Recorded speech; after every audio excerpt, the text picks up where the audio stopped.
गाह्रो हो साथी राशि हुने। अब बाँकी मानेहरू कोही कोही हो, प्रायः जसो साठी 70मै हामी मर्छौँ। अनि मर्ने भन्ने त्यति सजिलो कुरा होइन। यस दुनियाँमा हामी परिवार, धन सम्पत्ति, इष्टमित्र जे जति हामी अब जोडेर दुःख गरेर कमाएर बसेको छ, त्यो सबै छोडेर, यो शरीर पनि छोडेर मन मात्रै निस्केर जाने हो। त्यो त्यति सजिलो कुरा होइन। हामी यसो आँखा बन्द गरेर 5 मिनट जति सम्झ्यो भनेदेखि नि, म अहिले मर्यो भने म कहाँ जाने? पूर्व जन्मको त छोडिदियो, यो जन्ममा जन्मेर होस सम्हालेकोदेखि अहिलेसम्म मैले राम्रो काम कति गरेको छ, अकुशल कर्म पापको काम कति गरेको छ, त्यो हिसाबले हामी सम्झिने हो भनेदेखि सिधै स्वर्ग जाने भन्ने गाह्रो हुन्छ एकदम। रिसले पाप गरेको छ भने नरकमा, लोभले पाप गरेको छ भने प्रेतमा, अज्ञानता अविद्याले पाप गरेको छ भने पशुमा। बुद्ध धर्मको अनुसार 6 लोक भन्छौँ नि, देवलोक र मनुष्य लोकमा जन्मिनु त एकदमै गाह्रो हो। बुद्ध पाउने त कता कता, देवलोक र मनुष्य लोकमा जन्मिनु पनि एकदम गाह्रो हो। त्यसो भएको हुनाले हामी बुद्धिस्टको परिवार, बुद्धिस्टको जातमा जन्मिसकेपछि केही अलिकति धर्म गरेन भनेदेखि त जन्मियो, केही काम नलाएर जीवन खेरो फ्याँकेर जानु पर्यो भनेदेखि त्यही दुःख हो। त्यसो भएको हुनाले आज उहाँ बितेर 21 दिन भयो। अब हामी कति बस्ने? हाम्रो के ग्यारेन्टी छ? केही पनि छैन, निश्चित छैन हो। जन्मिँदाखेरि कोही पहिले जन्मेको, कोही पछि जन्मेको, मरण कसको कहिले आउँछ भन्ने कुरा केही टुङ्गो हुँदैन। त्यसो भएको हुनाले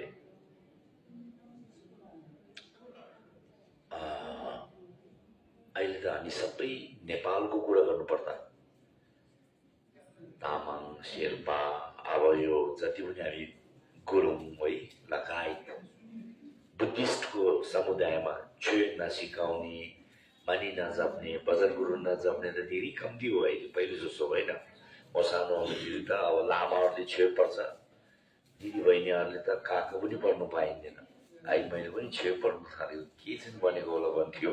अहिले त त्यसो छैन नि, अहिले त सबैले छेउ सिक्नु पाएको छ, पढ्नु पाएको छ। बुद्धले त पुरुष र महिलालाई छुट्टै छुट्टै केही उपदेश दिएको छैन, सबैले बराबर हो, भेदभाव केही नगरिकन। हामी आफैले गर्नु सक्ने नसक्ने भन्ने कुरा हो। अर्को अब अहिले मोडर्न एजुकेसन भन्छौँ नि, अहिलेको अब कलेज, युनिभर्सिटी, जति ठुलो विषयमा तपाईँले अनुसन्धान गरेर पिएचडी नि किन नगरोस्, बाँचुन्जेल अब केही काम राम्रो पाउला, नाम पाउला, खान पिन लाउनेमा अलिअलि काम लाग्छ नि, मरेर जाँदाखेरि त केही काम लागेन। त्यो अलिकति पनि गरेको भए जीवनदेखि जीवन भविष्यको हामी जति जुन लिएर आउँछ त्यतिमा काम लाग्ने भएको हुनाले छुयो भने चाहिँ एकदम महत्त्वपूर्ण रहेछ, इम्पोर्टेन्ट रहेछ भन्ने कुरो बुझ्नु पर्यो। छुयो सिक्नुपर्छ, नसिकिकन छुयो जान्दैन। छुयो त छोडिदेऊ, घुमभित्र गएर तिनचोटि डोक गर्नु पनि धेरै गाह्रो हुँदो रहेछ नि। हामी गोमामा डो गर्थ्यौँ, त्यो डोबाट डो गर्ने हो कि यहाँ कुनामा गएर डो गर्ने होइन। यहाँ कुनामा गएर डो गर्दाखेरि के हुन्छ, यति लामो गुरुहरू बसेको छ नि, यो नाच्दै के चाहिँ होला अब भनेर कुनामा गएर कि म त बुद्धले मात्रै रहन्छु, लामाहरू त जहाँसुकै जाऊ भने जस्तो देखिन्छ। सोच त त्यस्तो छैन, तर त्यो देखिन्छ के। त्यस कारणले गोमामा गएर तिनवटा डो गर्नु पनि सिकेर के भावना गरेर डोक्ने भने आफ्नो परम्परा अनुसार हुन्छ भनेदेखि। अनि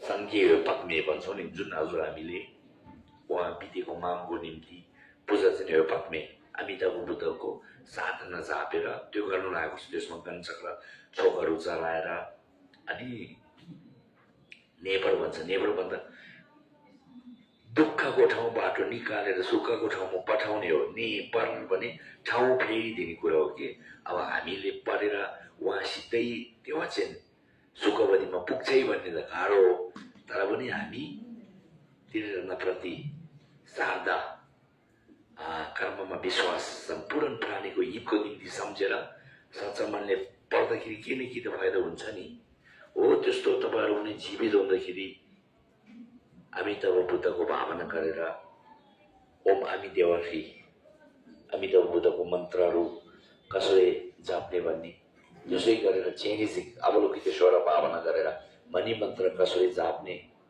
गुरुम्बसे भावना गरेर भजर गुरु मन्त्रहरू कसरी जाप्ने शरण गमन अब हामी अहिले यहाँ हामी जम्मा भएको प्रायः जसो तामाङ समूह हो हामी तामाङले त शरण गमन नजानेको हुँदैन नि लामालाई क्याप्सुङ छेउ साङ्गेलाई क्याप्सुङ छेउ चोयलाई गिडेललाई क्याप्सुङ छेउ भन्ने गुरु र त्रिरत्नको शरणमा जाने त्यो पाठहरू कसरी पढ्ने होइन बिहान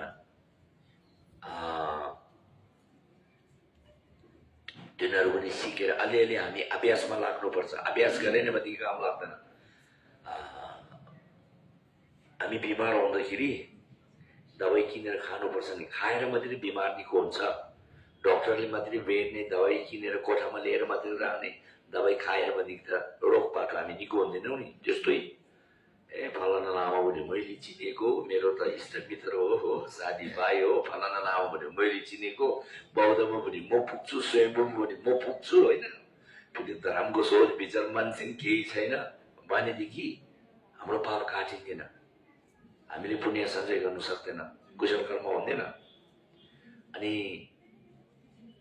पाप त्याग्नु सकेन भनेदेखि हामी दुःखबाट मुक्त हुँदैन हामी किन दुःख पाउँछौँ यो संसारमा हामीले अनादिकालदेखि पाप गरेर दुःख पाउँछ कोही खास त्यति कठिन तपस्या पनि गरेको छैन एकदम सुख छ नि उसले पहिलो जन्ममा राम्रो काम गर्यो कुशल कर्म गर्यो त्यस कारणले बुद्ध धर्मको अनुसार सुख शान्ति र दुःख भने सबै आफ्नो मनबाट हुने हो बाहिरबाट हुने होइन राम्रो लुगा लाउँदैमा मिठो खाना खाँदैमा सुखै हुन्छ भन्ने कुरा छैन दुःख र सुख सबै आफ्नो कर्मको फल हो पाप गर्यो भनेदेखि दुःख पाउँछ पुण्य गर्यो भनेदेखि सुख पाउँछ त्यसो भएको हुनाले मनुष्यको जुनी पायो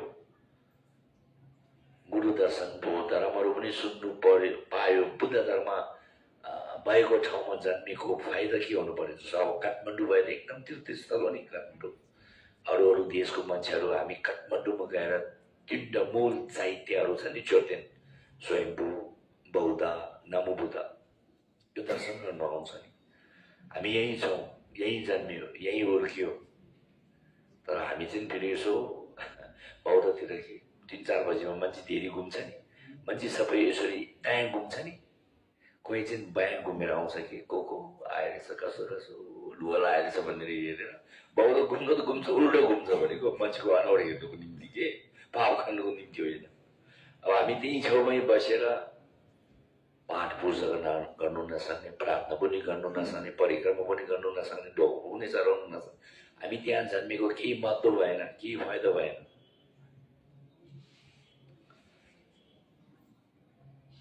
यो किन गर्नु पर्यो भनेदेखि हामी मर्छ सबभन्दा ठुलो कुरा यो हामी जन्मिसकेपछि महिना दिन एक सेकेन्डले हामी मर्नुमा नजिक हुँदैछ हाम्रो आयु सिद्धिँदै जान्छ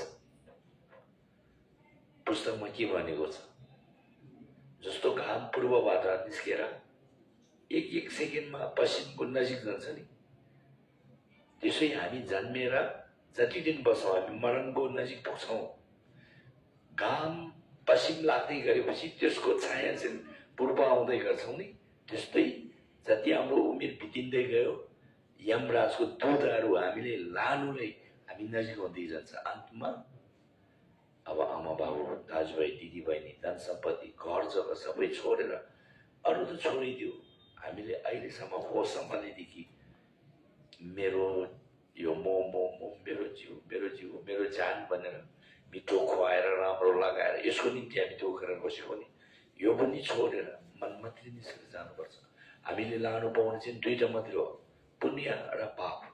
आफैले गरेको पुण्य र पाप चाहिँ हामीले नलागेर सुक्कै छैन, हामीसँगै जान्छ। जस्तो हाम्रो शरीर जहाँ पुग्छ, हाम्रो शरीरको छाया पनि त्यहाँ पुग्छौँ नि, त्यस्तै मन जहाँ पुग्छ, हामीले गरेको पाप र पुण्य हामीसँगै त्यहाँ पुगिन्छ। त्यसो भएको हुनाले हामी अब आफूले आफूलाई त मन नराम्रो होस्, म दुःख पाओस् भन्ने सोच्ने त कोही पनि भन्दैन, तर पनि दुःख मन नपरे पनि दुःखको भ्यू हेतु पाप गर्दै जान्छ। अनि पाप गरिसकेपछि त दुःख पाउँछै पाउँछ। हातले आगो समातेर मेरो हात पोलेको भनेदेखि आगो समातेपछि त हात नपोलेकन कहाँ बस्ने पनि, त्यस्तै हो नि। पाप गरेपछि दुःख पाउँछ। हामी सुख शान्ति खोज्छौँ हामीले, तर सुख शान्ति त पुण्य गऱ्यो भने मात्रै हो नि। त्यो पुण्य गर्दैन हामीले, धर्म कमाउँदैन। धर्म नपाइकन सुख र शान्ति चोरेर लुटेर कहीँबाट पनि पाउँदैन हो। त्यसो भएको हुनाले सक्दो अलिकति धर्म गर्नु पर्यो।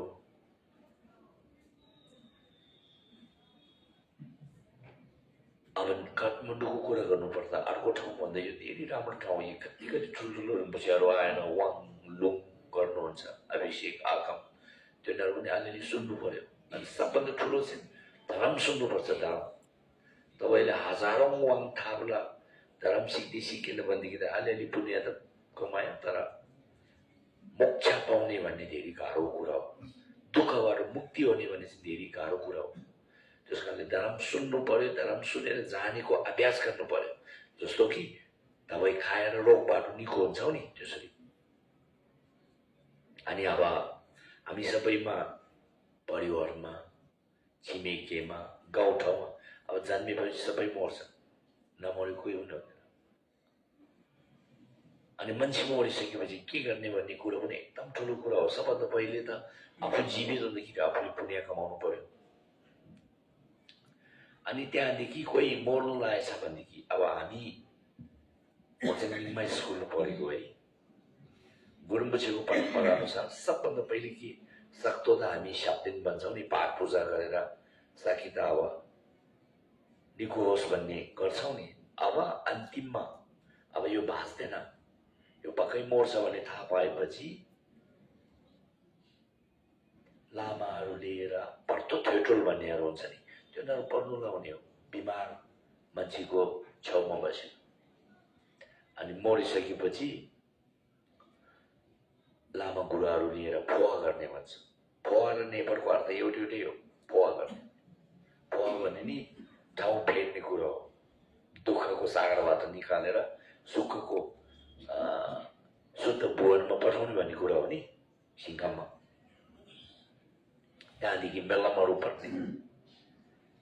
अब हामी रुन्छौँ, चिच्याउँछौँ, कराउँछौँ।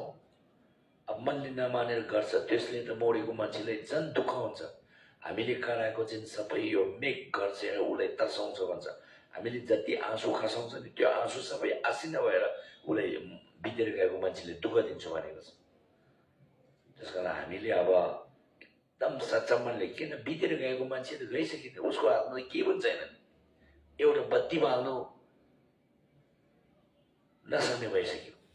हामी बचेको परिवार होइन, छोराछोरी, इष्टमित्र, दाजुभाइ, हामीले गर्नु सक्ने के त? बितेको मान्छेको नाममा छेमी बालिदिने, मनी छाबेको तर्जो झन्डाहरू लगाइदिने, विभिन्न गुम्बा विभिन्न गुरुहरूमा गएर बेलम पर्दियो भन्ने, छोप चराउने चक्र, त्यसले उहाँलाई बाटो अब अलि हालुङ्गो हुने कुरा हो। पाप कटाएर त्यो पनि उहाँको नाममा हामीले मोवा प्रतिदान गरेर हामी गुरुमुछेको परम्परामा चाहिँ सक्यो भने हरेक हप्ता नेपर भन्छौँ नि, त्यो गर्नुपर्छ। त्यसमा पनि 21 दिन चाहिँ एकदम नै ठुलो मानिन्छ। किनभने प्राय जसो प्राणीहरू मरेर गइसकेपछि 21 दिनमा जुनी लिएर जानुपर्छ भन्छ। प्राय जस्तो लामोभन्दा लामो 49 दिन, 7 हप्ता भर्तोमा बस्ने हो अन्तर्भावमा। 7 हप्तापछि त कोही बस्नै पाइँदैन। कहिलेकाहीँ हामी भन्ने गर्छ नि फलाना त गाई नै के हो हिजो आएर डाङडुङ डुङडुङ गर्यो ढोक कचार्यो त्यहाँतिर करायो भने त्यो त हामी मर्दाखेरि हाम्रो प्राण काट्ने एउटा प्राणी हुनैपर्छ। नागाले प्राण काट्यो कि भूतले प्राण काट्यो कि या सिन्जे हो जसले हाम्रो प्राण काट्छ नि त्यो मरेको मान्छे हो भनेर आउँछ भन्छ। नत्र 49 दिनदेखि उता नत्र त नरकमा जानेहरू प्रेतमा जानेहरू कहाँ जाने भने यतै मान्छेले अलिअलि दुःख दिएर ढोकातिर डङडङ नुनु गरेर बस्न्थे नि। कहाँ प्रेतमा जाने कहाँ नरकमा जाने होइन, त्यो छैन। त्यो बस्नु पाउँदैन, कर्मले जानै पर्छ। त्यसो भएको हुनाले हामी सकभर बितेको मान्छेको नाममा पाठ पूजा गर्नेहरू 21 दिन भित्र गर्नु एकदम इम्पोर्टेन्ट हो। अब पहिले दुःख थियो। जस्तो म सानो हुँदाखेरि गाउँघरमा म त सिन्धुपाल्चोक खिलाम्बुमा जन्मेको मान्छे अहिले मऱ्यो घेवा त अर्को मङ्सिर खोज्नुपर्छ। जहाँ रक्सी नभइकन घेवै आउँदैन थियो। जहाँ रक्सी पार्नुले अब कोदो थियो, सधैँ कोदो कहाँ पाउँछ। अब मान्छे मऱ्यो अहिले घेवा त मङ्सिर पर्खिनु पर्थ्यो। अहिले त यस्तो छैन नि। काठमाडौँतिर अब सामानहरू हामी 2-3 घन्टामा किन्नु सकिन्छ। अनि हामी यसरी इष्टमित्र चिनाजाना साथीभाइ अब जम्मा हुने यो राम्रै कुरा हो होइन। यसरी खाना खुवाएको त्यो गरेको यो पनि राम्रै कुरा हो। तर मूल त लामा गुरुहरू बोलाएर मेलामा पढ्ने होइन। अब त्यहाँ धेरै पाठ पूजाहरू हुन्छ नि बितेको मान्छेलाई, त्यो ठुलो कुरा हो। हुनु त कुकुरलाई ढिँडो पकाएर खुवायो भनेदेखि त्यो पनि पुण्य नै हो। कुनै न कुनै प्राणीलाई के हामी सहयोग गरेको जस्तो भयो नि, त्यो पनि पुण्य हो, घेवै हो। तर मूल त छेउ पर्नु पर्यो। छेमी जलाउने, तर्चो लाउने, विभिन्न गुम्बामा धेरै पैसा राख्नुपर्छ भन्ने छैन। अलिअलि भए पनि संलग्न कि फलानाको नाममा यसो गरिदियो भन्ने त्यो चाहिँ अब 21 दिनभित्र गर्नु सके एकदम राम्रो छ। हामी मर्दाखेरि बेहोस हुने जस्तो हो। कहिले हामी टाउकोमा ढुङ्गा लगाएर बेहोस हुन्छ नि,